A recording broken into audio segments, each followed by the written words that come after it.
Hi, it's Kristen, and this is the expectations tag. I saw this tag being done by a whole bunch of people on Instagram originally. I don't know who first came up with it. It was just like all over my feed, loads of people doing this. And so basically, you just list books that exceeded your expectations, books that met your expectations, books that didn't meet your expectations, and books that you have high expectations for. So I have mostly seen people do like 5 of each, so that's what I've gone for.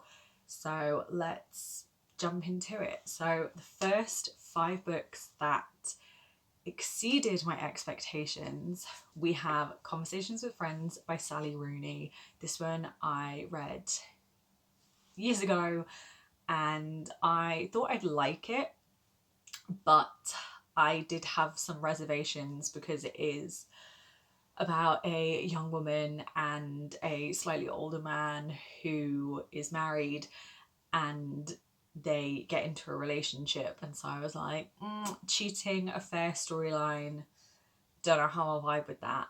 But the way this was written and just like the messiness and the drama of it, and like the almost like quiet nature of the characters worked for me in a way that I wasn't expecting. And also going into this book, if you know Sally Rooney's writing style, she just like doesn't use much punctuation. There's like no speech marks or anything.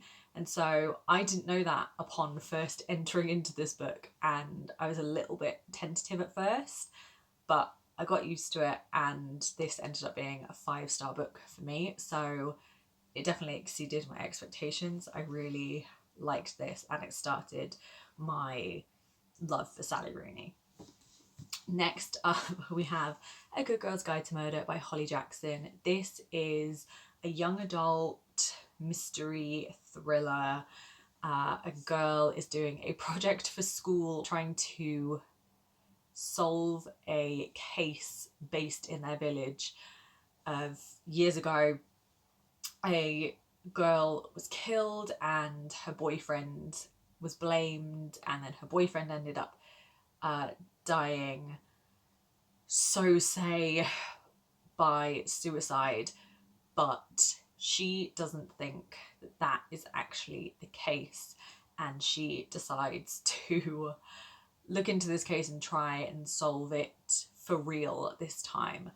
And I normally have fun with young adult thrillers. I feel like although there's definitely stakes, there's often less like relationship drama than adult thrillers, which I think so often involve like messy, like adult relationships in marriages and like children and stuff. And that stuff doesn't appeal to me. So if I want a mystery thriller more focused on like less high stakes drama, but also like still high stakes crime, I'll go for a young adult. But this really pleasantly surprised me with how maturely it dealt with things, but also just how fun it was. I didn't realize going into it that it was like mixed media. So we have like diary, production log entries, there's some pictures in here, there's like transcripts. So that was very fun. A lot of the time I have fun with YA thrillers, but I tend to give them like 3.5 stars. But this was like a 4-star. I really got into the whole trilogy, and like the trilogy as a whole I think is so impressive as a young adult trilogy.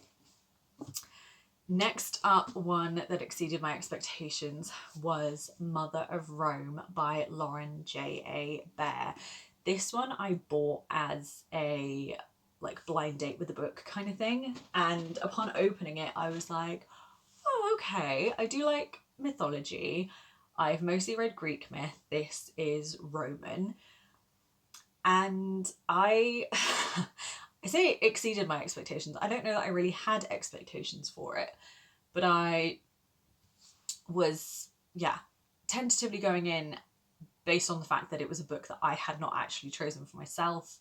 An independent bookshop had chosen it for me, and so I was a little nervous going in, but I was really pleasantly surprised by how much I liked this. I was also slightly hesitant because it is based so much on like the character being a mother, and I have some reservations when it comes to stories so centered on like motherhood. Though I was hesitant going into this, but I really liked it. I thought the characters were really interesting. This focuses on the Roman legend of Romulus and Remus, and is focused on the character of their mother and how they came to be as twins, and her role in her life, their life, the kingdom's existence, etc. And I really liked this as a Roman mythology legend retelling. And then we have To Be Taught If Fortunate by Becky Chambers. I had previously read a Becky Chambers and liked it, but didn't have like wildly high expectations. I thought I'd like this, but it's so short. I thought, like, is it just going to be like a quick fun little read, but I'm not going to get too invested or anything. This is about a group of scientists who go on like a human space flight, and they're going to various different worlds trying to work out like what places could be habitable for Earth, because Earth is like slowly dying. And so that intrigued me, but like I said, it's so short. I thought, what are we going to do here, really? How in depth are we going? How much can you cram into such a short book? I loved this. I thought it was so good. The conversations around like Earth and humanity and life and what it means to live and what it means to survive, and like the little found family of this space crew. I loved it. I thought it was so good.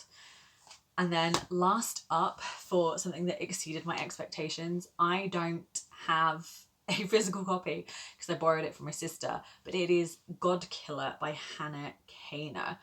And this is a story focusing on our main character Kissen, who is a god killer, who is this fighter who goes around killing gods. She ends up having to look after this child that she does not want to look after, and transporting her to like another city, and it's like fantasy adventure hijinks, but with quite like serious conversations. And I thought the way that the gods and like the magic system was done was so interesting, and how you had like bigger gods and then smaller gods, and the roles the gods play in relation to like each other, and then their connections with humans, I thought was so interesting.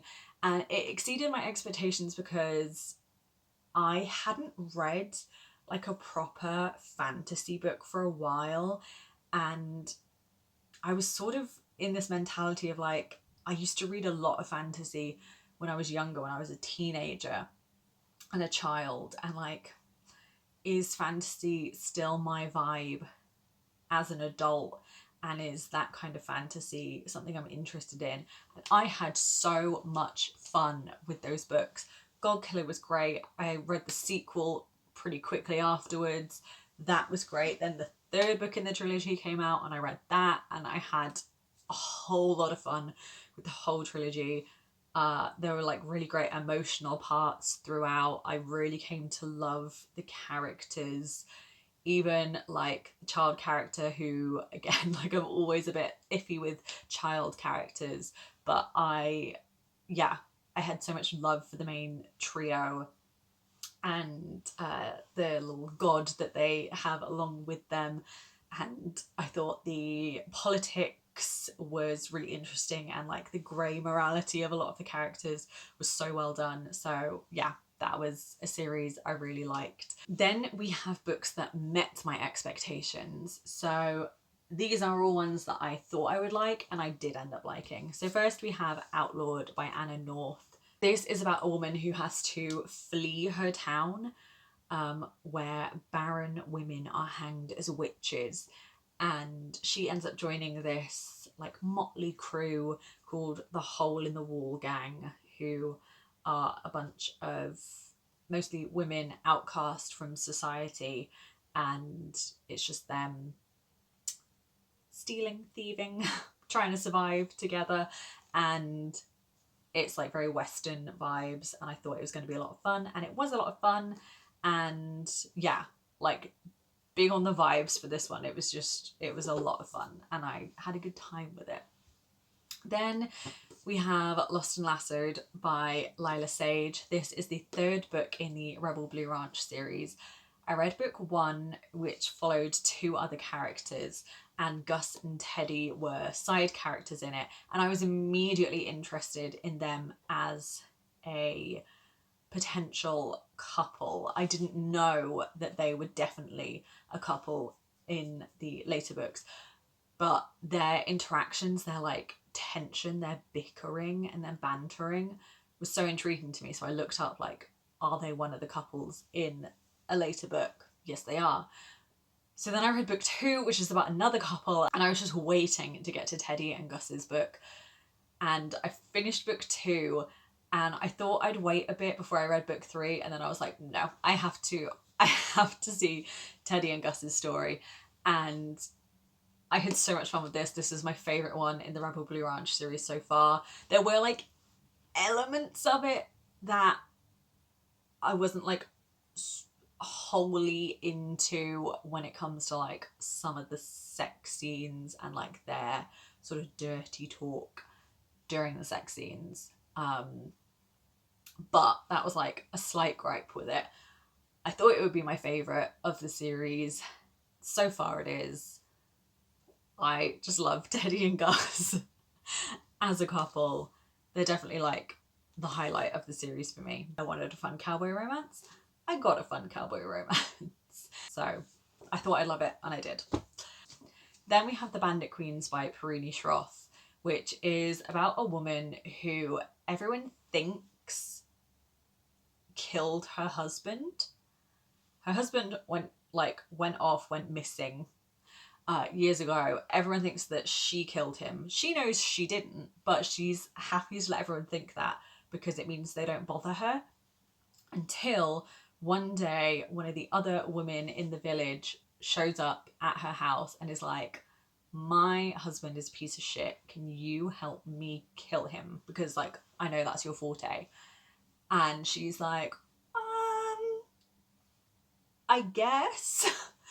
And hijinks ensue. It gets a little wild towards the end. But based on the premise, I thought it sounded a little wacky, sounded a little out there, but I thought it was also going to be about, you know, relationships, sisterhood, social, cultural conversations. And that is what it was, and I had a lot of fun with it. My book club, not so much. I suggested it. Everyone else didn't like it very much. I liked it a lot. So that's what matters. It was like funny in a very dark humour kind of way, and I just thought it was a good time, and I would recommend it personally. Next, we have The Poppy War by R.F. Kuang.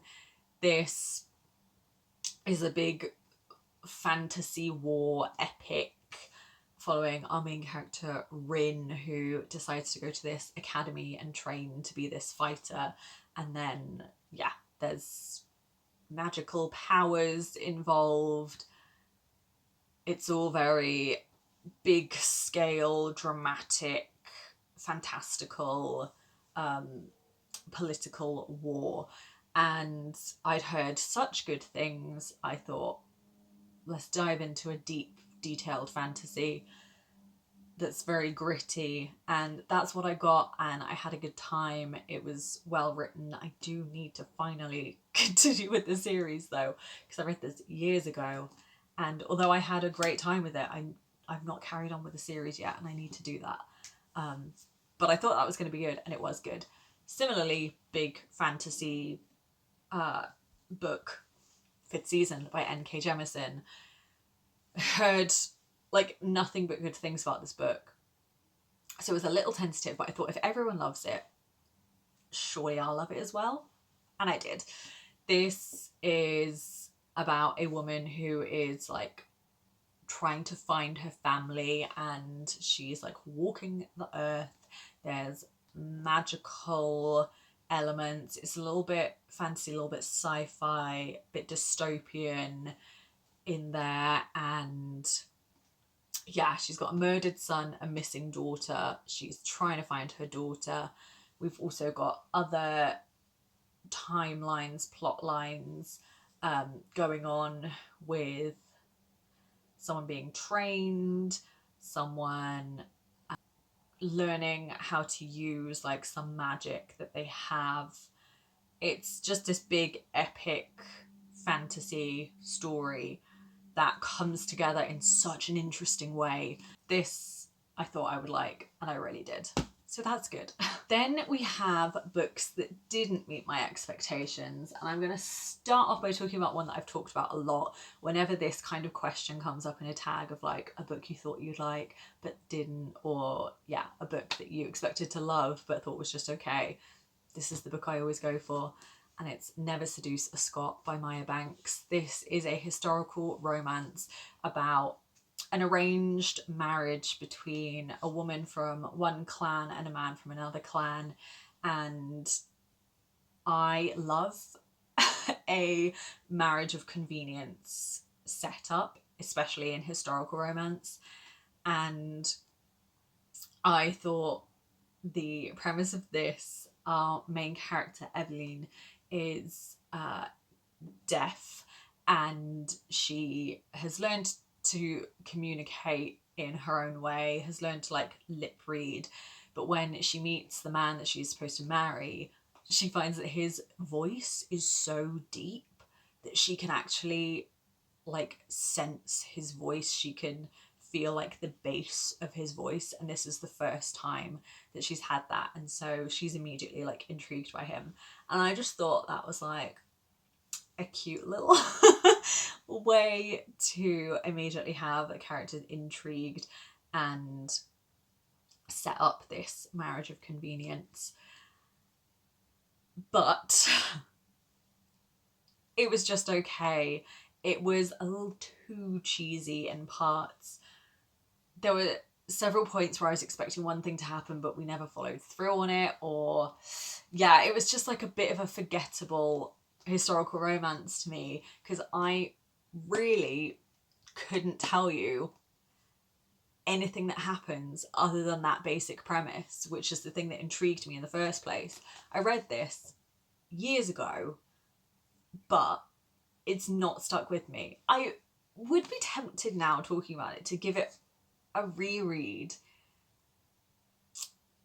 just to see if I feel the same way, because I had such high expectations. Because like the people on YouTube I had seen talk about it had given it 5 stars and said it was like a favourite historical romance of theirs, and so I was just very disappointed in it when it wasn't a favourite historical romance of mine. But now that I feel like the opposite about it, and that I'm really sort of disappointed in it, if I read it again, whether I'd go, actually that wasn't as bad as I'm remembering. But yeah, this is one of those books that I thought was going to be like a 5-star historical romance, but it was like a very mid 3-star, which is a shame, because like I loved the premise, but it didn't live up to it. The next one that didn't meet my expectations was Blood on Her Tongue by Joanna Van Veen. I thought I was going to love this one, and I thought it was just okay. It's about sisters, and there's something like vampiric going on, and I love stories that centre on sisterly relationships. I love like a gothic vampire, what's going on kind of story. This one was supposed to have some sort of like mystery of Lucy's twin sister Sarah being unwell, and so Lucy goes to look after her and try and find out what's actually going on. It's set in the 1800s, so there's that historical gothic vibe, which I love. And yeah, it didn't pay off in the way that I wanted it to. There were elements of it that I really liked and I thought it had such potential, but I didn't love it in the way that I thought I would. But I did like the writing, and I do have another book by Joanna Van Veen on my TBR, so I will read from her again, because like I said, this had so much potential and promise that it didn't quite work for me, but like it really could have. So I'll definitely give the author another go. And also, I think I was initially just drawn in by how gorgeous and intriguing this cover is, and then the contents of the book didn't quite live up to the love I had for the cover. And next we have Carrion Crow by Heather Parry. This, again, I was really pulled in by the premise of it being like a gothic horror. This is one I did not pick up for myself. It was a book in a book subscription that some of my friends got for me. And so, like, I didn't choose to read this, but of all the books I'd got throughout that book subscription, this was one of the ones I was more intrigued by.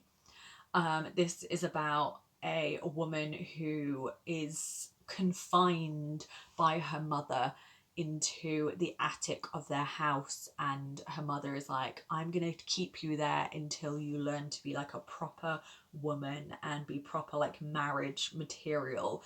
And then her mother just like keeps her locked up there for her own well-being. And so that really intrigued me. Again, the gothic vibe. It turned out, like, which you sort of would guess from it being horror and it being a woman so isolated, it was just like a lot of gross shit, a lot of gross body stuff, and I was not vibing with it. So yeah, I was in it for the gothic vibes centered on a woman living this secluded life, but it didn't work for me in the end. The next two books I have on this list, I didn't like so much that I've unhauled them, so I don't have them to show you. But one is Treasure Island by Robert Louis Stevenson. It's a classic. It's pirates. What's not to love? The book, turns out. I have always sort of thought, I feel like I should read Treasure Island as a classic, iconic, but especially because I love the TV show Black Sails, which is technically like a prequel to Treasure Island, follows Long John Silver and some of the same characters. And so I thought, let me read like the original text. And I don't know if it was because I read it during quite a busy point in my life, and also I was like not feeling very well at the time I read it.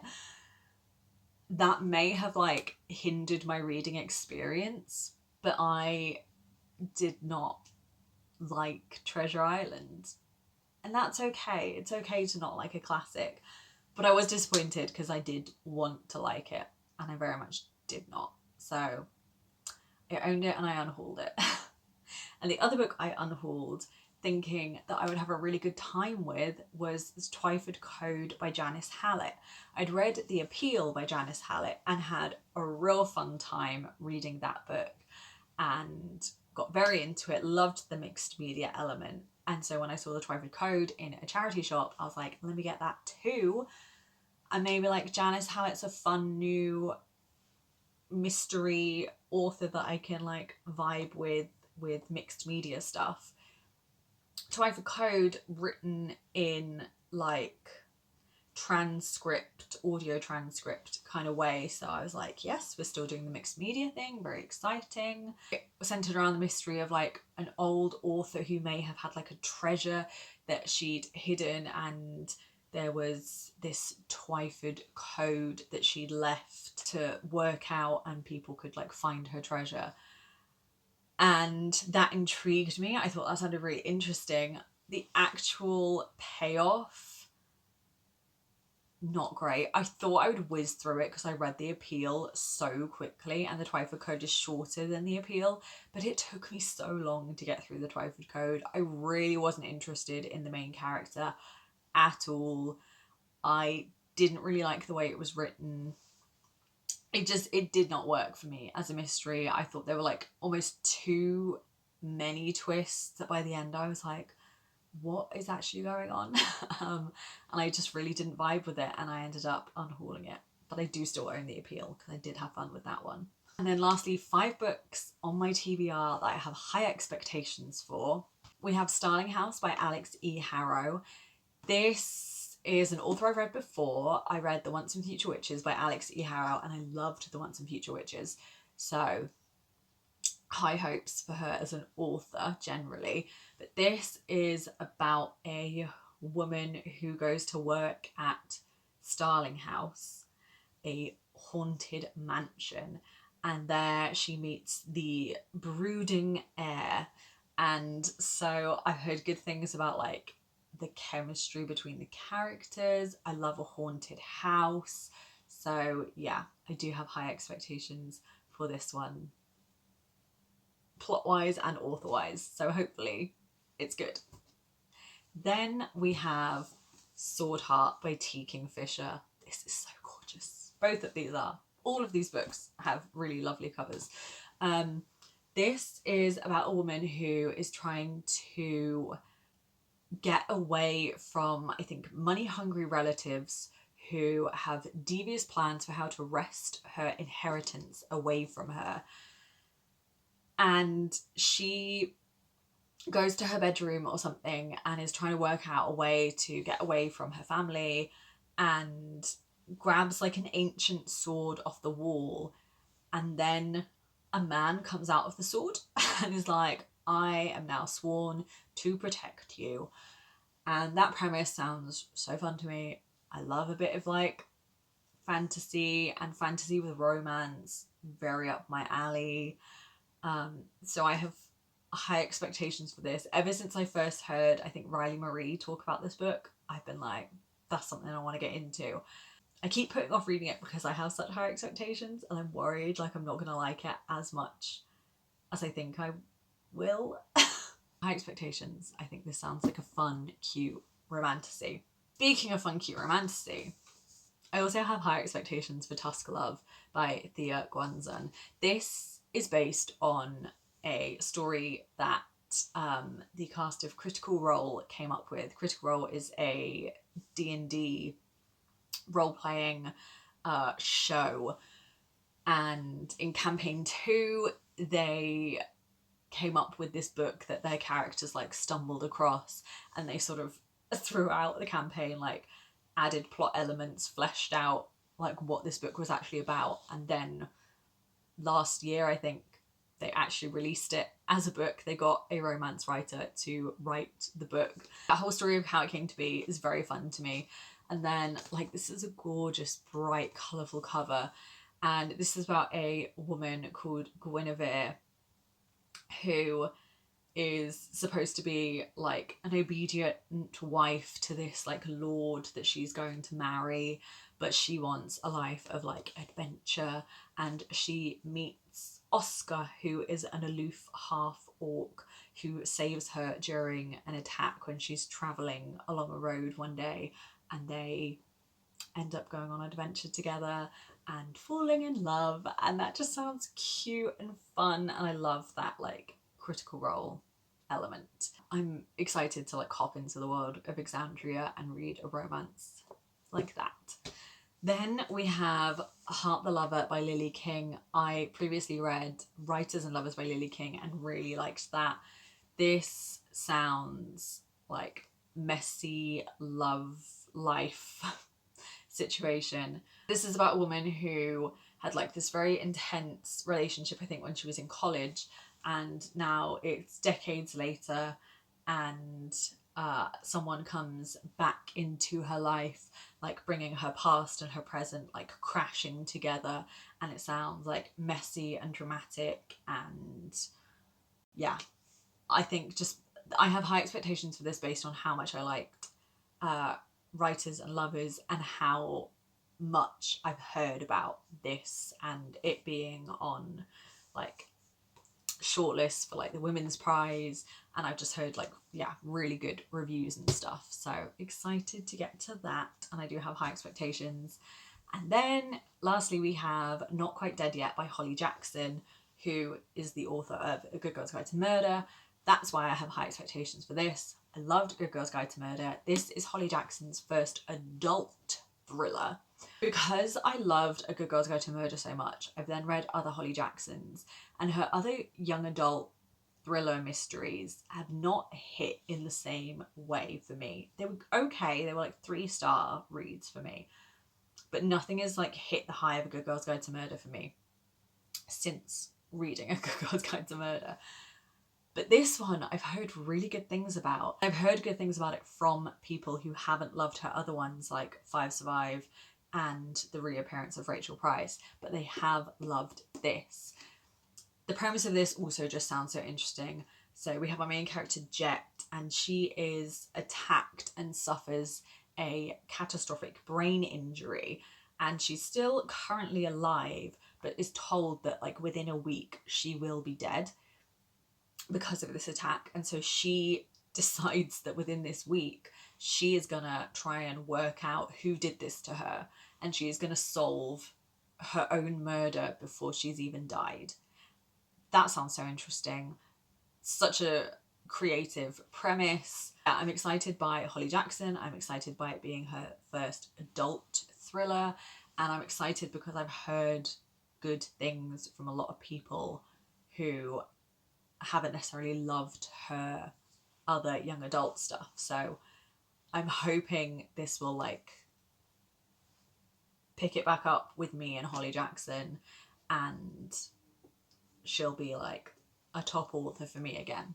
So yeah, those are books that I'm excited about. I have high expectations for, and I really hope they live up to the expectations and they wouldn't be on the these are books that didn't meet my expectations list in a future one of these. So that is it. What would your answers for any of these questions be? What are you really anticipating reading? What do you have high expectations for? What are books that have like met or exceeded your expectations? Do let me know. Give me some recs, and I will see you soon with another video. Bye.